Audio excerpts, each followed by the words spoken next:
नमस्कार, मेरा नाम महेंद्र कुमार शर्मा है और आप भारत न्यूज़ देख रहे हैं। दिल्ली वासियों, अब आप दिल्ली को दिल्ली कहना बंद कर दीजिए। आप पुराना वही गौरव दिल्ली का जिसको हम इंद्रप्रस्थ के नाम से जानते हैं, उस इंद्रप्रस्थ कहना आप दिल्ली को शुरू कर दीजिए।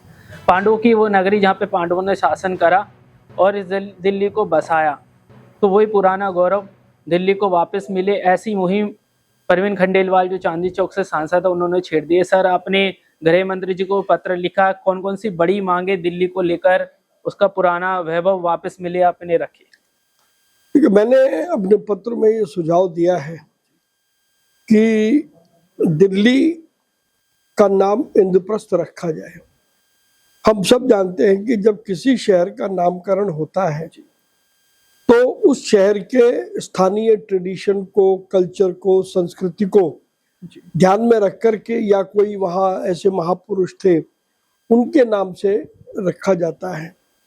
तो यही जब भी हम दिल्ली की बात करते हैं, दिल्ली के इतिहास की बात करते हैं, तो पांडवों के बिना दिल्ली का इतिहास पूरा नहीं होता। और हम सब जानते हैं कि जब पांडव को दिल्ली का राज्य दिया गया तो उन्होंने दिल्ली को इंद्रप्रस्थ नाम दिया और इंद्रप्रस्थ पांडवों की राजधानी बनी, जो धर्म, यश, कीर्ति, परंपरा, हमारा संस्कृति, सभ्यता का एक बड़ा केंद्र था। दिल्ली का नाम यदि आप ढूंढेंगे डिक्शनरी में जी, तो दिल्ली का मतलब क्या है ये नहीं पता, किसी डिक्शनरी में दिल्ली का नाम नहीं है। तो कालांतर में जिसने भी दिल्ली का नाम दिल्ली रखा, उन्होंने क्या सोच करके रखा ये मुझे नहीं पता, लेकिन मुझे लगता है कि दिल्ली की संस्कृति और सभ्यता के साथ यदि जोड़ा जाएगा तो वो इंद्रप्रस्थ ही होगा। और इसीलिए मैंने माननीय गृह मंत्री जी से आग्रह किया है कि दिल्ली का नाम इंद्रप्रस्थ रखा जाए। अब दोस्तों, हम देखते हैं कि महाभारत और पांडवों का जो काल था वो न्याय के प्रति समर्पित काल था। अगर पांडवों की 5 मूर्तियां दिल्ली की किसी अच्छे स्थान पे लगेगी तो हमारी युवा पीढ़ी को भी एक प्रेरणा मिलेगी और हमारा वैभव दोबारा बढ़ेगा। आपने क्या जगह लोकेशन देखी? नहीं, मैंने कोई जगह लोकेशन भी नहीं देखी। मैंने केवल यह आग्रह किया है कि 5 पांडवों की मूर्तियां स्थापित की जानी चाहिए, जिससे जो नई पीढ़ी है उसको भी हमारे वैभवशाली इतिहास की जानकारी हो। दिल्ली में रहते हैं लेकिन दिल्ली के बारे में जानकारी नहीं है, तो वो जानकारी भी मिले। और अगर मूर्तियां स्थापित होंगी तो निश्चित रूप से वो आकर्षण का केंद्र बनेंगी, लोगों में उत्सुकता होगी और ऐसे हमारा जो पुराना कल्चर है, दिल्ली की सभ्यता है, वो धीरे धीरे करके आगे फैलेगी। आपने दिल्ली के अंतर्राष्ट्रीय इंदिरा गांधी अंतर्राष्ट्रीय हवाई अड्डे का नाम भी आपने इंद्रप्रस्थ रखने की बात करी, तो क्या आपको नहीं लगता कि अगर ये नाम बदला जाएगा तो विरोध भी होगा? देखिए, विरोध क्यों होगा? हम सब इंदिरा गांधी जी का सम्मान करते हैं। अकेले दिल्ली में ही सैकड़ों ऐसे संस्थान हैं जो इंदिरा गांधी जी के नाम पे रखे गए हैं, और यदि देश की बात करें तो हजारों संस्थान इस प्रकार से मिल जाएंगे। तो क्यों ना, जब हम इंद्रप्रस्थ की बात करते हैं तो दिल्ली हवाई अड्डे का नाम बदल करके इंद्रप्रस्थ अंतर्राष्ट्रीय हवाई अड्डा रखा जाए तो वो दिल्ली की संस्कृति से मेल खाता है और इससे कोई किसी का अपमान करना नहीं है जी। भाव इतना है कि जो नाम हो वो कहीं ना कहीं हमारे कल्चर से उसका तालमेल होना, समन्वय होना बहुत जरूरी है। सर, और भी दिल्ली में तो 7 सांसद 2014 से भाजपा के पास में, उन लोगों ने क्यों नहीं सोचा? आपने सोचा क्या? इसके पीछे आपको संघ और वीएचपी का सहयोग है? देखिए, निश्चित रूप से वीएचपी की एक बैठक हुई थी जी, और मुझे उसमें वक्ता के तौर पर बुलाया था, और उस बैठक में ये सारी चीजें सामने निकल करके आई, तो मुझे लगा कि मैं उस इंद्रप्रस्थ का सांसद हूँ जी, तो इस नाते से मेरी जिम्मेदारी ज्यादा है। और तभी मैंने ये कहा कि मैं इसके लिए पूरा प्रयास करूंगा, और मेरा पत्र लिखना उसी प्रयास की एक कड़ी है।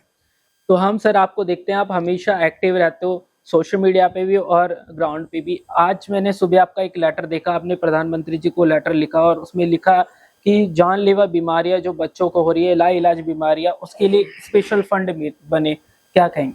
देखिए, मेरी लोकसभा में दुर्भाग्य से एक परिवार है जिसमें 20 महीने की बच्ची है और वो लामा 2 बीमारी से पीड़ित है।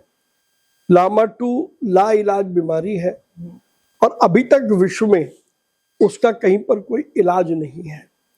और जिस परिवार में ये बच्ची है, उस परिवार ने हार नहीं मानी है जी। साहस के साथ उन्होंने ये ढूंढने का प्रयत्न किया कि क्या ऐसी बीमारी से ग्रसित और भी बच्चे भारत में हैं। तो अब तक वो 60 बच्चों की पहचान कर पाई है जी। तो मैंने माननीय प्रधानमंत्री जी को पत्र लिखकर के यह आग्रह किया है कि जिस प्रकार से कोविड जब अंधकार सबके सामने छा गया था, भारत के पास कोविड की वैक्सीन नहीं थी, तब माननीय प्रधानमंत्री जी के दृढ़ संकल्प के कारण से भारत ने अपनी वैक्सीन भी बनाई, अपने देश के लोगों को भी दी और विश्व में अनेक लोगों को दी।